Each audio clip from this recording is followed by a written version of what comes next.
Hello everyone, welcome back to my channel, Micah Let's Play, and guess who I am? I'm Micah, cause who else would I be?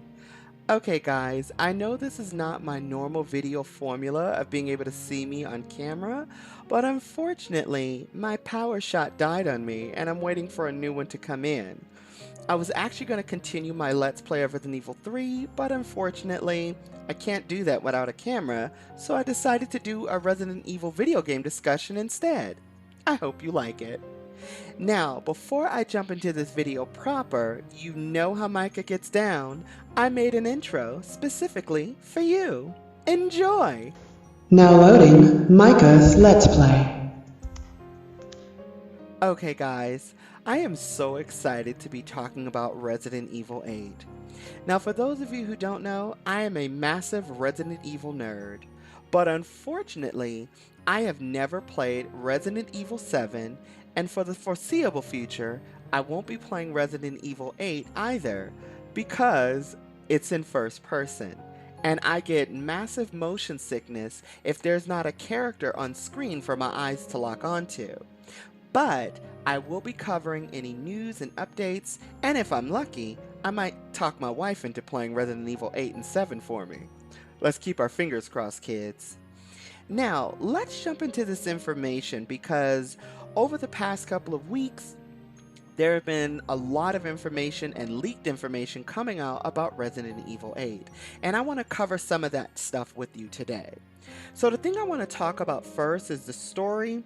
I want to also talk a little bit about the location, some of the monsters, some of the gameplay elements we're going to get, as well as some other characters that have been discovered that may be in the game with you. So, with all that said, let's get started on the story.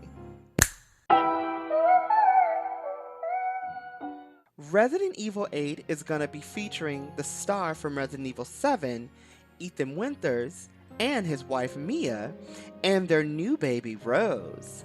So, long story short, after the events of Resident Evil 7, Ethan and his wife decide to settle down and start a life of their own, but unfortunately, life is not the way Ethan actually wanted it, and craziness ensues. So from this information and the leaks that we get, it appears that Chris Redfield infiltrates Ethan's home, he kills his wife Mia, and he takes Ethan and his daughter Rose off on an adventure.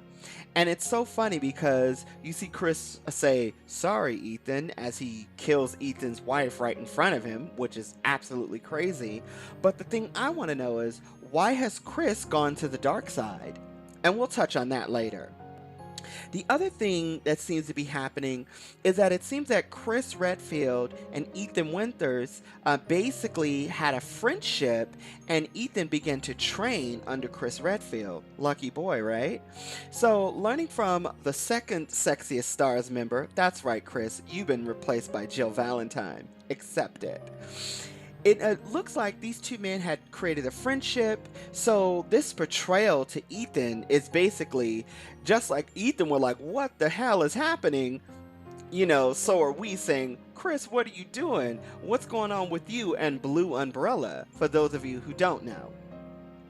So from there, Ethan is brought to a spooky village where it seems very cult-like in nature. And that's all we have now for the story, but from what I'm hearing, this story seems like it's going to be really, really good. And I have some theories I'm going to talk about at the end of this video regarding Chris Redfield, but we'll save that conversation then. But now, let's talk about the village, as well as some of the monsters that you're going to encounter with this game. And they sound pretty darn cool. Okay guys, as I said before, Ethan is going to find himself in a village. Now in this village, from what it's been described, it's going to be the people are going to be very cult-like, the people aren't going to be very forthcoming with Ethan, they're going to be very standoffish, they're not going to want to talk to him. It seems like There's also some sort of maybe religion happening. As you can see, there's all kind of ideology or iconography of like different cultish like things with seeing like the symbol of the baby fetus thing and the circle with the wings. You see a lot of the sigils of the Umbrella Corporation. And it seems like Ethan has to uncover the mysteries of this place and maybe gain a little, maybe gain some friendship with some of the villagers. I don't know. To be honest with you, this sounds a little bit like Resident Evil 4. For those of you who may have never played it, that featured Leon S. Kennedy, where he went to Europe to save the president's daughter, and he was in this fictional Spanish village. So I'm very curious to see how this will actually play out. But while he's there, the crazy thing is that some of the enemies that Ethan is going to actually run into are werewolf-like beastmen, and I'm really excited to see how these characters are going to be in game. From what we've been told, they're very fast, they're hard to kill, and they're very deadly. So I can only imagine what it's gonna be like fighting one of these things. Also, it said that there's going to be witches, and we've seen them, or vampire-ish type women in the game, and those lovely ladies seem like one of them is gonna take a bite out of Ethan. The other thing is that they said there's these weird creatures, or I guess zombie-ish like things that are chasing you, and they have swords and they can grab and bite you. And it said that they look like Krampus. Now, for those of you who don't know, Krampus is basically like the anti-Santa Claus.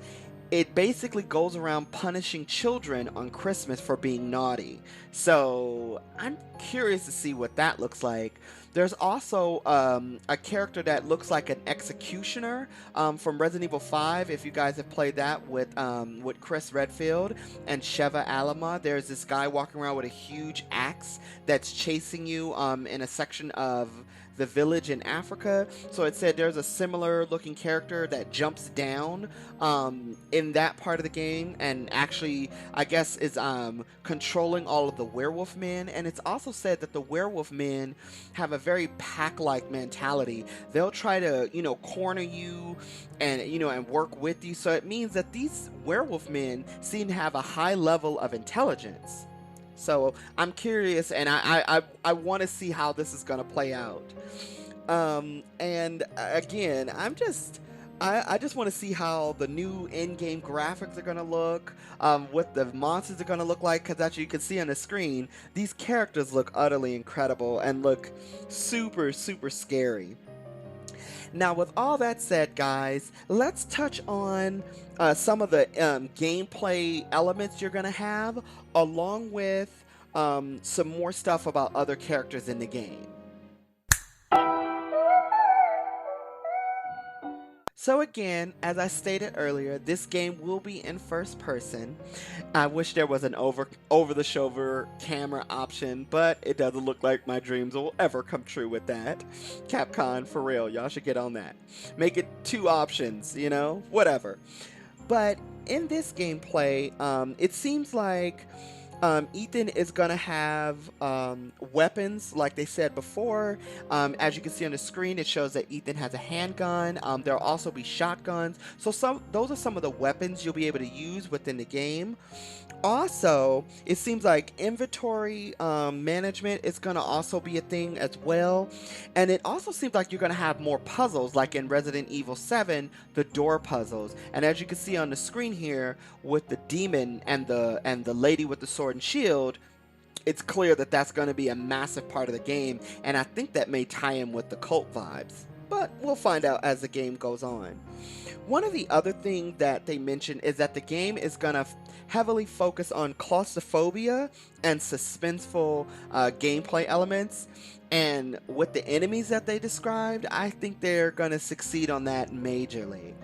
One thing I do want to know is that In Resident Evil 7, Ethan could do something by defending himself by blocking an enemy attack.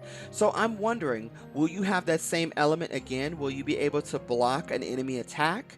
And in Resident Evil 3, you have the dodge mechanic with Jill, and with Carlos, you can actually shoulder bash or punch an enemy.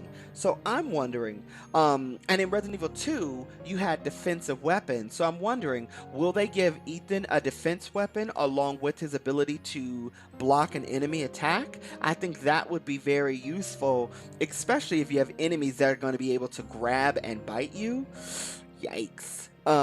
So I'm excited to learn more about the in-game mechanics and seeing how this world is going to play out and what other weapons you're going to get in this one. I hope we get my favorite weapon, which is the grenade launcher, which is something that Jill Valentine and Claire Redfield have in their playthroughs. So I hope we get a weapon like that. And again, if my wife plays, she's going to need some serious firepower fighting against the enemies we just discussed.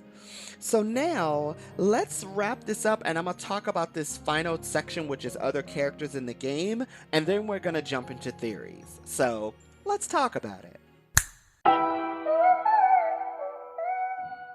Now, from what we've been told from the people who have been able to play a demo version of the game in the leaks that came out, it seems that you will be able to play another character. It seems like it's going to be a female character. They said this female character won't have any weapons. She's going to be in a cave holding a lantern, and it seems like she's in massive distress and she's trying to get away. So, and it seems like in this cave, you're going to run into some enemies. So I'm very excited to see how that's going to play out. And I'm wondering, is this the same young woman you're going to run into, when you see in the game footage, the young woman that is with her father in the village? Is this the same woman with the ponytail that you also do see holding a lantern in the game? So is this her? Will she be a companion that you play with? And will they be kind of like Resident Evil 3, where you can kind of switch back and forth between Jill and Carlos? Will you be able to switch back and forth between these two characters as well? So it seems like that's the only other playable character you're going to get in the game. That's all we know for now. But what I've seen and what I'm hearing, I'm really excited to learn more about the Resident Evil 8 game. It seems like the story is very interesting. And also with more of the locations, it seems like there's going to be a mansion-esque type location as well, that's going to be very heavily featured with that's very similar to Resident Evil 1. And of course, you're going to be in a snowy, creepy ass village in a spooky forest. So I'm really excited to see all these things come to light. I can't wait for more information to drop. And it's even said, if you go to the Capcom website, I believe the next update is supposed to be September 20th. So I'm excited to see that as more information comes out on this game. So here's a few theories that I have regarding this game, Resident Evil 8.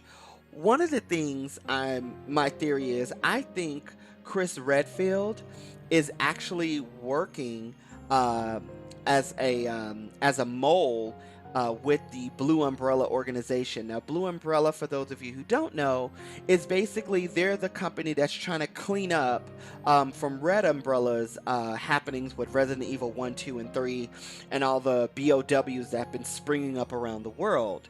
So I think he's working as a mole within that organization, and he's still tied to the BSAA. He's working with Jill Valentine. So I think that's one of the theories I have on Chris. And if you remember, at the very opening of the trailer for Resident Evil 8, it says his story comes to an end, and I'm thinking they're gonna kill off Chris Redfield. I hope that's not true, but I think they may kill off Chris Redfield, and they may try to make Ethan our brand new star of the Resident Evil franchise, which I think is a massive mistake. But again, I don't make the games, I just like to play and tell their stories, so how about that? The other thing that I want to touch on is that Ethan's daughter, Rose, is taken to this village. And if you could see on screen here, there's an image of a woman holding a child. So I'm wondering, are babies somehow massively tied in with this world? Or maybe they're a part of the cult, or maybe they're a sacrifice for the cult. So I'm really curious to learn all these things as more information comes out, because at this point I'm just speculating based on my own personal theories. But what I want to know is, what do you guys think? How are you guys feeling about this new Resident Evil 8? Are you utterly here for it? Are you mad like me because it's in first person? Or are you completely excited about everything and you just can't wait to get your hands on the game? So, with all that said, guys, I hope you enjoyed this content that I was able to create for you guys. And do you guys like the fact that you only get my voiceover and you don't see my pretty face on screen anymore? I'm just saying, I'm just kidding. But with all that said, guys, if you enjoyed this content, do me a favor by liking this video, subscribing to my channel, leaving me a comment in the comment section down below, then also hit the notification bell so you're always notified when I'm uploading videos just for you. Then remember the golden rule, guys, of washing your hands, social distance, wearing masks, using gloves, also using sanitizer, and remember to share love, respect, and show care for everyone. Also remember, all Black Lives Matter. I'm gonna see you on the flip side, because remember, on this channel we do one thing: we live, think, and dream big. And with that said, bye. You don't get the wink because I'm not winking at you. So, there.